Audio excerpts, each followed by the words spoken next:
seorang konselor. Oke, kita masuk perbedaan konseling umum dan konseling Kristen.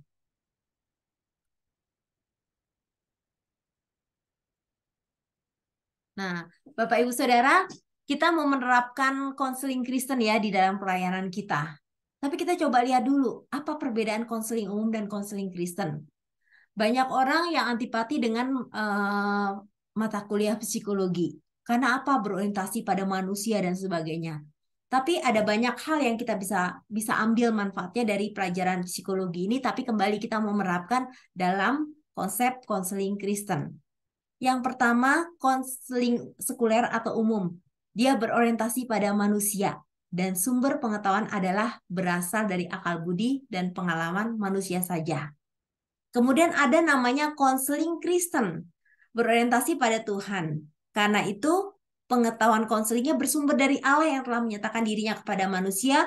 Oleh karena itu, konselor Kristen percaya bahwa melalui Alkitab dan Allah telah memberikan prinsip-prinsip bagaimana seharusnya kita hidup dan menuntun orang keluar dari berbagai masalah yang dihadapinya. Oke, ini Bapak Ibu saya coba utarakan hal lain ya tentang perbedaan konseling sekuler dan konseling Kristen. Konseling umum ataupun sekuler bertujuan untuk menolong orang lain yang dikonseling mendapatkan kebahagiaan hidup. Wah, waktu ditawarkan seperti ini siapa sih yang nggak mau bahagia? Sepertinya suatu hal yang positif. Terus bagaimana dengan konseling Kristen? Konseling Kristen tujuan utamanya tadi apa? Konseling sekuler membahagiakan ya, untuk mendapatkan kebahagiaan hidup. Kalau konseling Kristen tujuan utamanya adalah agar konseli dapat hidup menyenangkan Tuhan, yaitu melakukan apa yang Tuhan kehendaki sesuai dengan firman-Nya. Beda nggak? Beda.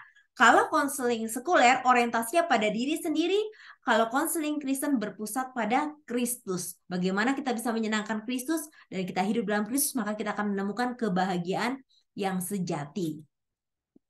Bapak Ibu Saudara yang terkasih, sadar atau tidak sadar, suka atau tidak suka, masing-masing kita mempunyai world view ya, cara pandang melihat dunia ini, cara kita berpikir, bertindak, mengambil keputusan. Antara suami dan istri kita pun punya perbedaan. Kadang-kadang terjadi konflik di situ karena apa? Suami dan istri punya cara berpikir yang berbeda, cara bertindak yang berbeda, cara mengambil keputusan yang berbeda. Nah, begitu juga ketika kita melakukan konseling, kita punya ciri khas ya, cara kita melakukan konseling dengan cara yang berbeda. Nah, Bapak Ibu Saudara yang terkasih, dalam konseling sekuler, mendayagunakan prinsip-prinsip yang lahir dari hikmat dan filsafat manusia untuk menjawab semua kebutuhan-kebutuhan yang diinginkan manusia. Jadi apa? Bersumber pada pikiran nih, otak kita, kemampuan kita, ilmu yang kita punya. Sementara prinsip konseling Kristen diberikan oleh Tuhan melalui apa? Alkitab, Roh Kudus yang tinggal dalam hati setiap orang percaya, dan kuasa doa agar kehendak Tuhan jadi dalam hidup si konseli. Artinya apa? Konselor Kristen percaya bahwa melalui Alkitab Allah telah memberikan prinsip-prinsip bagaimana seharusnya kita hidup. Nah, kalau kembali kita melihat pada tinjauan konseling Kristen, sekarang apakah kita bisa? Sebagai konseling Kristen, kita tidak punya basic yang kuat di dalam Kristus. Bapak Ibu Saudara yang terkasih ini, karena landasannya apa? Firman Tuhan, pimpinan Roh Kudus. Bagaimana kita bisa mengkonseling orang dengan prinsip konseling Kristen? Kalau kita sendiri aja hidup jauh dari Tuhan, kita tidak mengandalkan Tuhan, hidup kita tidak dipimpin oleh Roh Kudus, sangat tidak mungkin kita bisa menerapkan konseling Kristen ini. Jadi kesimpulannya adalah disebut konseling Kristen bukan karena sekedar dilakukan oleh orang-orang Kristen, hamba-hamba Tuhan, tetapi karena konseling Kristen mempunyai dasar berpijak yang berbeda dengan konseling sekuler. Jadi itu bukan karena kita Kristen ketika kita mengkonseling orang, oh iya ini namanya konseling Kristen. Bukan. Bukan karena kita bergereja, kita jemaat ataupun pengerja ataupun hamba Tuhan di suatu gereja kita mengkonseling orang, wah ini konseling Kristen. Bukan. Tadi apa? Karena kita punya prinsip berpijak, yaitu kebenaran firman Tuhan. Konseling Kristen berpijak pada kebenaran firman Tuhan atau Alkitab dan percaya bahwa pengetahuan yang benar tentang manusia, masalah-masalah manusia dan tujuan hidup manusia haruslah berasal dari Tuhan karena dialah yang menciptakan manusia. Bapak Ibu, di dalam prinsip konseling ini ada yang namanya terapi kognitif. Terapi kognitif di dalam konseling sekuler itu dimasukkan tadi filsafat-filsafat, pengetahuan dan sebagainya, pengalaman-pengalaman manusia saja. Tetapi dalam konseling Kristen ada terapi kognitif, yaitu terus tadi yang Pak Edward cerita ya, pembacaan firman Tuhan itu namanya terapi kognitif ya. Pikiran kita terus diisi, diperbaharui oleh kebenaran firman Tuhan. Bapak Ibu, kenapa banyak orang punya masalah dengan dirinya, dengan kejiwaannya, dengan mentalnya, dengan pikirannya? Karena setiap orang punya background ya, masa lalu. Dan setiap masa lalu itu ada banyak cerita ya. Ada yang ceritanya menyedihkan, penuh duka, penuh tekanan, dan sebagainya. Nah, Bapak Ibu Saudara, orang yang punya masa lalu tidak baik, orang yang sering mendengar kata-kata negatif, orang yang sering hidupnya tertindas, masa kecilnya merasa selalu dibully, itu pada akhirnya dia penuh tuh pikiran bawah sadarnya dengan hal-hal yang sangat negatif ya. Nah, bagaimana mungkin dia bisa berpikir positif sementara tabungannya itu, bejananya itu penuh dengan hal-hal yang kotor. Jadi sangat sulit.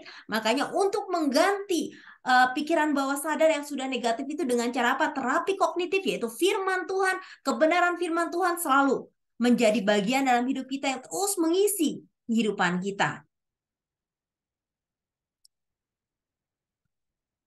Berikutnya nih, pengertian konseling secara umum dan konseling Kristen ya.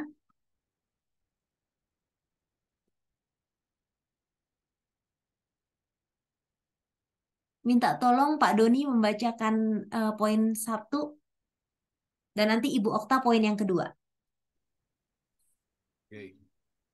Ya, pengertian konseling secara umum dan Kristen.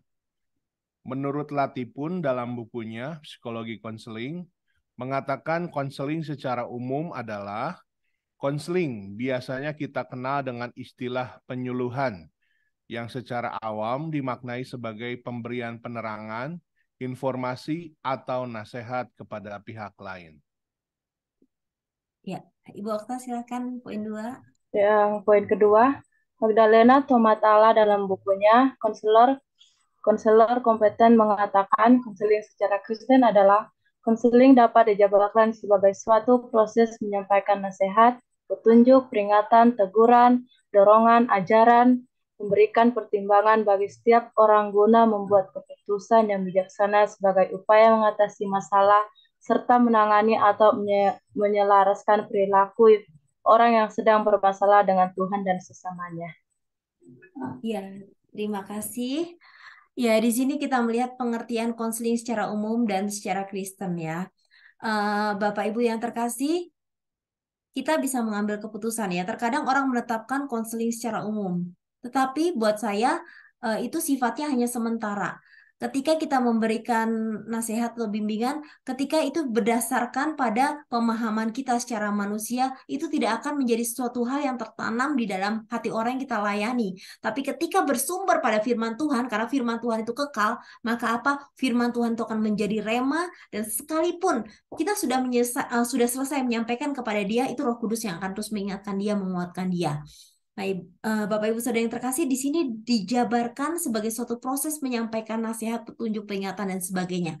Nah, artinya apa? Dalam konseling ada sebuah pendampingan. Mungkin Bapak Ibu katakan, wah, saya ini tipe orang kolerik, saya paling nggak sabaran jadi konselor. Mungkin ada di antara kita yang mengatakan, wah saya tipe melankolis, saya nggak cocok jadi konselor, saya orangnya diem, saya nggak bisa memberikan motivasi, penguatan, peneguhan buat orang lain. Mungkin ada juga yang tipe sanguin mengatakan, saya tidak bisa menjadi konselor, karena apa? Waduh, saya senangnya ngomong, saya nggak bisa kalau dengar orang bicara itu saya rasanya bosen gitu. Kita seringkali mengungkapkan apa yang menjadi kegelisahan ya, kelemahan kita untuk dipakai Tuhan. Padahal setiap kita bisa dipakai Tuhan dengan setiap keunikan kita. Walaupun kita mengatakan tadi, wah saya kelebihannya ini, kelemahannya ini. Rasanya kelemahan saya tidak bisa dipakai Tuhan karena keterbatasan saya, itu menurut kita. Tapi apa bicara tentang menjadi konselor, apakah kita mau? Itu aja dulu yang pertama. Apakah kita mau dipakai Tuhan untuk menjadi berkat bagi banyak orang? Karena begitu banyak jiwa-jiwa yang sedang membutuhkan pertolongan. Bapak Ibu Saudara yang terkasih di dalam Tuhan Yesus Kristus, bicara konseling ini adalah bicara tentang pendampingan. Ketika kita seorang itu datang kepada kita dan seorang mengatakan, kamu mau nggak layani saya?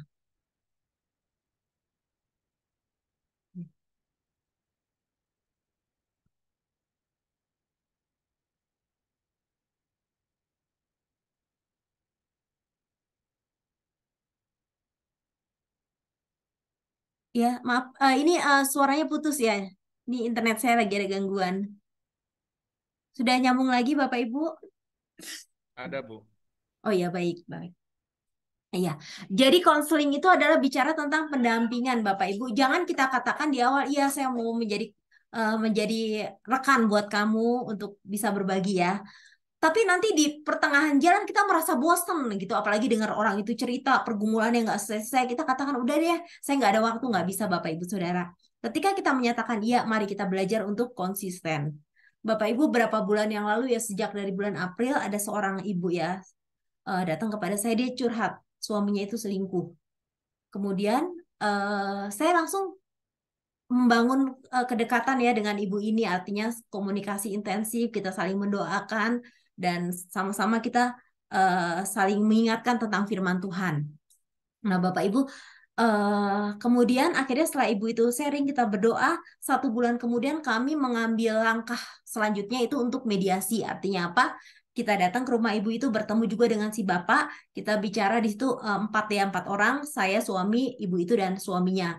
Kita bicara dari hati ke hati, dan mengungkapkan apa yang dirasakan oleh ibu itu ya. Dan ibu itu katakan, saya udah tahu kamu selingkuh begini-gini, tapi apapun yang kamu lakukan, saya udah memaafkan kamu, itu kata istrinya. Terus suaminya kaget. Tapi terus suaminya bilang gini, ya udah kalau kamu udah bisa maafin saya. Kemudian istrinya bilang, kalau kamu emang serius sekarang, di hadapan saya, di hadapan hamba Tuhan, kamu telepon perempuan itu dan katakan sudah, hubungan kita sudah berakhir. Tapi di situ suaminya nggak mau. Suaminya bilang, saya mau mulai sesuatu baik-baik dengan dia, saya mau mengakhiri dengan baik-baik. Artinya bapak itu tetap kekeh untuk tidak mau mengatakan, iya sudah berakhir dengan perempuan itu, udah. Terus kemudian waktu berjalan, saya semakin dalam ya, istilahnya mengetahui kehidupan bapak dan ibu ini. Kemudian cari apa persoalannya, terus kemudian coba kita berikan solusi-solusi. Ibu itu udah selalu bawaannya emosi ya karena suaminya selingkuh, dan dia bukan orang yang gaptek, dia pinter banget teknologi dan dia bisa tahu isi HP suaminya dan dia bisa baca dari HP-nya dia gitu. Terus dia juga bisa pasang uh, maps maps itu, sambung map suaminya ke HP-nya dia. Jadi dia tahu kemanapun suaminya itu melangkah. Seperti itu kan. Kalau sekarang biasanya orang pasang map itu di mobilnya ya. Tapi dia pasang di HP karena dia tahu kemanapun suaminya pergi tuh akan bawa HP. Kalau mobil bisa sopirnya kemana, si bapaknya kemana gitu. Nah, udahnya waktu terus berjalan, ada nggak rasa bosan dalam diri saya? Kok ngeluh-ngeluh terus? Enggak, karena saya tahu masalah ini adalah masalah yang berat dan dia perlu pendamping. Nah, akhirnya udah sampai hari ini pun masih bergumul, belum selesai. Sampai segala hal yang memang dia mau lakukan, dia akan tanya gitu. Dan dia ajak saya untuk berdoa. Contohnya, suatu hari dia bilang, Bu, saya baca ini dari chat suami saya. Suami saya hari ini ada janjian makan siang jam 11:30 di daerah A gitu dengan si perempuan itu. Gimana Bu baiknya? Apakah saya ngegapin suami saya? Terus saya bilang, iya boleh ngegapin, cuman jangan lakukan kekerasan. Iya Bu, saya ditemenin anak saya. Kemudian si ibu ini datang ke tempat di mana suami dan perempuan itu janjian. Dan di sana memang di gap, dan memang saya bersyukur ibu ini ikutin arahan. Tidak ada satupun tindakan kekerasan yang dia lakukan. Entah dia guyur, entah dia jambak, ataupun apakanlah perempuan itu enggak. Dia sampaikan bahwa stop untuk selingkuh gitu. Nah, Bapak Ibu Saudara yang terkasih, terkadang kita menghadapi masalah-masalah berat yang dihadapi oleh orang lain yang mungkin kita belum pernah menghadapinya. Tapi bagaimana di situ kita minta terus pertolongan Tuhan, hikmat Tuhan untuk terus mendampingi orang itu boleh menyelesaikan masalahnya dengan baik sampai akhirnya bisa selesai dan kita merasakan bagaimana pertolongan Tuhan yang menyertai kita dan orang yang kita layani itu sampai akhirnya masalah itu bisa tuntas. Bapak Ibu Saudara yang terkasih, sebagai hamba Tuhan ya tidak lepas kita setiap hari dengar keluhan orang ABCD dan segalanya, entah masalah ekonomi, entah masalah keluarga, hubungan dengan suami atau hubungan dengan istri, masalah keuangan dan sebagainya lah. Nah, setiap hari kita mendengar hal itu, bagaimana kita juga tidak menjadikan diri kita tong sampah yang artinya kita terus mengakumulasi masalah itu menjadi masalah kita yang akhirnya berdampak negatif juga buat kita, tidak. Makanya di situ seorang konselor perlu perlu dipelengkapi supaya apa yang dia tampung yang sepertinya tong sampah ya, itu tidak berdampak negatif dalam dirinya, tapi dia boleh semakin dewasa, semakin cakap mengatasi masalah yang dihadapi oleh orang lain.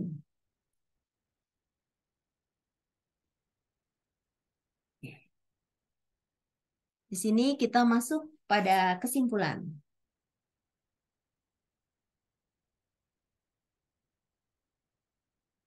Saya minta Ko Andi untuk membacakan konseling Kristen adalah di unmute dulu kok. Konseling Kristen adalah suatu proses pendampingan bagi setiap orang yang di dalamnya berisi nasihat, petunjuk, peringatan, dorongan, ajaran bahkan ukuran dari seorang konselor kepada seseorang yang dikonseling dalam memberikan pertimbangan bagi setiap orang yang dikonseling sehingga mereka dapat membuat keputusan yang benar dan dapat mencari solusi atas persoalan yang dihadapi di dalam Kristus. Amin. Iya, makasih Ko Andi. Ya, Bapak Ibu Saudara yang terkasih di sini, menjadi seorang konselor memang tidak mudah, tapi dengan hikmat Tuhan kita akan melakukan sesuai dengan arahan Tuhan. Ada orang yang tipenya tegas, orang kolerik yang belak-belakan, pokoknya kalau nyampein sesuatu lugas, tegas, nggak pakai bahasa bersayap, istilah suami saya, pokoknya to the point. Nah, terkadang seorang yang tipenya kolerik ini ketika dia menyampaikan sesuatu, dia sampaikan, dia tidak peduli orang itu akan tersinggung atau enggak. Tetapi sebagai seorang konselor itu suatu hal yang baik ya, tapi kita akan memoles sesuatu sehingga pesan itu sampai dan tidak membuat orang itu menjadi apa ya, menjadi berpikir wah kamu menghakimi saya. Bapak Ibu ada tipe juga orang yang nggak enakan ya untuk menyampaikan sesuatu mikirnya beribu-ribu kali. Aduh, kalau saya sampaikan A nanti dia tersinggung. Kalau saya sampaikan B nanti dia sakit hati. Kalau saya sampaikan C nanti dia malah dia apa ya menjauh dari saya. Bapak Ibu Saudara yang terkasih, seorang konselor intinya adalah harus tegas. Amsal 27 ayat 5 mengatakan lebih baik teguran yang nyata-nyata daripada kasih yang tersembunyi. Jadi teguran itu sangat baik dan menolong kita untuk kita kembali kepada jalan yang benar. Amsal 27 ayat 6, seorang kawan memukul dengan maksud baik, tapi seorang lawan mencium secara berlimpah-limpah. Bapak Ibu, pernahkah kita mengalami sakit hati karena teguran seseorang? Tapi dari teguran itu, kita sungguh-sungguh berubah dan bertobat. Bapak Ibu yang terkasih dalam Tuhan Yesus Kristus, sebagai hamba Tuhan kita mengatakan ya jika ya, dan tidak jika tidak. Kita menyatakan di atas kebenaran firman Tuhan. Karena apa? Kita nggak bisa kompromi. Ketika kita tahu orang itu salah, kita mendiamkan, berarti apa? Dosa dan kesalahan orang itu menjadi tanggung jawab kita. Tapi ketika kita sudah sampaikan, maka apa? Kita tahu. Bagian kita sudah kita lepaskan. Bapak Ibu yang terkasih, pernahkah kita mendapat teguran itu? Teguran yang sungguh-sungguh pada akhirnya membuat kita sadar, kita salah, dan akhirnya membuat kita sungguh-sungguh bertobat. Mungkin kata-kata itu terlalu menyakitkan buat kita. Tetapi di satu sisi, kita sungguh-sungguh menemukan jalan kebenaran itu. Baik Bapak Ibu, mungkin ada yang mau sharing di sini disampaikan? Teguran yang nyata-nyata dan penuh kasih ternyata membawa kita kepada pertobatan. Silakan kalau ada Bapak Ibu yang mau sharing.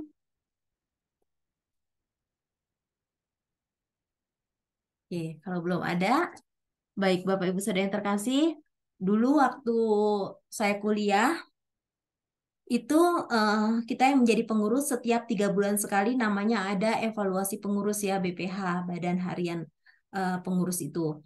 Dan setiap kita dievaluasi bukan hanya kinerja kita sesuai dengan bidang yang kita pimpin. Misalkan ada koordinator doa, koordinator persekutuan, koordinator pembinaan, koordinator pemerhati dan sebagainya. Bukan hanya masalah kinerja kita, tapi bicara tentang kehidupan kita sebagai seorang pengurus, integritas kita sebagai anak Tuhan dan sebagai hamba Tuhan. Bapak Ibu, suatu saat ketika dievaluasi tentang kinerja, saya waktu itu di koordinator bidang doa. Nggak ada yang kurang, tetapi kakak bina saya itu menegur saya untuk suatu hal yang memang sangat menyakitkan buat saya. Pada waktu itu memang saya berpikir, saya pengen keluar aja. Kenapa kata-kata itu sudah terlalu menyakitkan buat saya. Tapi ketika saya berpikir seperti itu, ada seorang teman saya yang tanggap ya melihat situasi itu, dia langsung deketin saya dan dia bilang, Lin, teguran itu harusnya membawa kamu ke dalam perubahan dan kamu menjadi yang lebih baik lagi di kemudian hari. Bapak Ibu, pada waktu teman saya ngomong begitu, saya renungkan.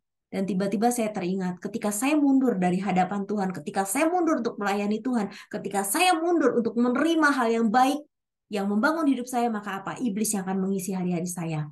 Semenjak itu setelah itu ya saya berdoa sama Tuhan, Tuhan saya nggak mau mundur dari pelayanan, dan berikan saya kerendahan hati, kelembutan hati untuk menerima setiap teguran yang membawa perubahan di dalam kehidupan saya, di dalam pelayanan saya, di dalam integritas saya sebagai anak Tuhan.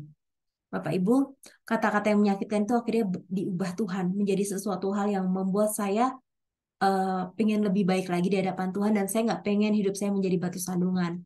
Nah, semenjak itu terus saya melayani Tuhan sampai terakhir saya menyelesaikan kuliah di kampus saya. Saya katakan, Tuhan, sepanjang hidup saya, masa muda saya mau persembahkan untuk melayani Tuhan. Bapak Ibu, kalau saya sulit ya mungkin menyampaikan kata-kata sekeras apa yang disampaikan oleh KKPA saya itu terhadap saya. Kata-kata itu sangat keras, sangat menyakitkan buat saya, tetapi saya sadar, saya harus bertobat, saya harus berubah. Dan Bapak Ibu, semenjak itu, saya memang mau sungguh-sungguh lagi di hadapan Tuhan, saya nggak mau main-main sama Tuhan, sampai pada akhirnya saya juga nggak kepikir ya, ketika lulus kuliah, ada panggilan Tuhan yang luar biasa dalam hidup saya untuk menyerahkan hidup saya menjadi hamba Tuhan. Dengan background saya pendidikannya sarjana ekonomi ya, pada akhirnya saya menjadi hamba Tuhan. Bapak Ibu, mungkin saat ini ada di antara Bapak Ibu Saudara yang sedang sakit hati oleh karena ada teguran orang lain yang sepertinya merobek-robek harga diri Bapak Ibu Saudara, yang sepertinya merendahkan Bapak Ibu Saudara, yang sepertinya mempermalukan Bapak Ibu Saudara. Tapi apa? Lebih baik teguran yang nyata-nyata daripada kasih yang tersembunyi. Tuhan bisa pakai orang-orang di sekitar kita untuk menegur kita. Jadi kita nggak bisa sombong. Dengan kemurahan Tuhan memang saya sama suami boleh melampaui masa yang nggak mudah ya, sepanjang kami dari tahun 1999 melayani Tuhan hingga hari ini 2023. Itu tapi kami belajar, sekalipun kami sudah menjadi hamba Tuhan, tapi kami harus tetap menerima, terbuka hati kami untuk teguran yang disampaikan kepada kami. Bapak Ibu, begitu juga antara kita ya dengan pasangan kita. Sering kali ya suami saya mengoreksi gitu. Ketika kami lagi sharing, mah tadi ada yang begini. Saya dengar, iya Pak, maaf, saya salah. Saya nggak mau membela diri kalau memang itu saya salah. Kemudian juga ketika ada hal-hal yang perlu saya berikan masukan kepada suami saya akan sampaikan. Karena apa? Saya mengasihi suami saya mengasihi orang-orang yang saya layani, saya mengasihi anak-anak saya. Sehingga ketika saya tahu ada hal yang tidak beres, saya harus sampaikan. Bukan dengan maksud untuk menjatuhkan, tapi untuk membuat orang itu menjadi lebih baik lagi di kemudian hari.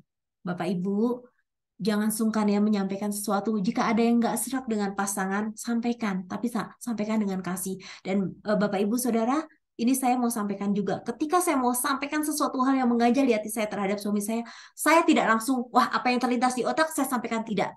Tapi saya ambil waktu berdoa sama Tuhan, berdoa supaya Roh Kudus berikan saya hikmat untuk menyampaikan, berdoa agar Tuhan lembutkan dan siapkan hati suami saya. Jadi Bapak Ibu jangan sampai loh di antara suami dan istri ketika ada suatu hal yang tidak serak simpan dalam hati akhirnya terakumulasi. Nah, pertama kita sebelum melangkah untuk menjadi konselor di luar sana, kita mau menjadi konselor di tengah keluarga kita. Khususnya buat anak-anak kita juga ya, Bapak Ibu yang terkasih. Jadi kita mau belajar besi menajamkan besi, manusia menajamkan sesamanya. Ketika kita merasa diri kita sudah tidak perlu lagi ditajamkan oleh sesama ini dalam keadaan bahaya, berarti apa kita dalam posisi yang sombong ataupun tinggi hati. Jadi biarkan hati kita dibentuk dan diubah oleh Tuhan.